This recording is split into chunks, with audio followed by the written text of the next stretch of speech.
来关心美国伫11月初要举行总统大选，美国民主党总统候选人贺锦丽21日时，伊是小连刷去3个关键摇摆州去举行下党派的竞选活动。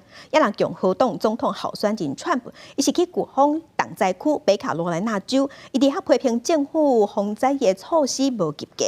也让即马佫有一份新的民调是显示，川普选赢的机会51%，贺锦丽选赢的机会49%。这是川普伫这阵的民调头一届赢贺锦丽。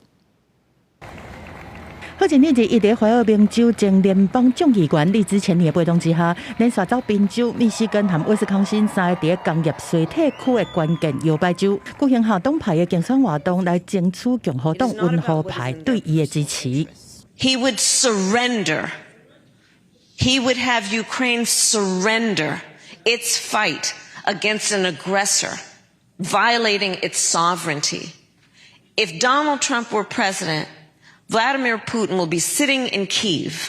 川普的部分，伊是伫国防海伦的重灾区北卡罗来纳州竞选和造势，继续批评政府的灾害应对措施，而且向基督教福音派的信徒讲，这月的暗杀是有一支超自然的手甲救的。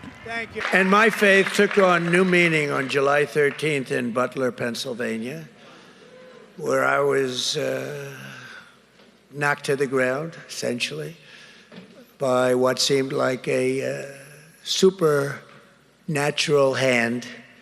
And I would like to think that God saved me for a purpose, and that's to make our country greater than ever before.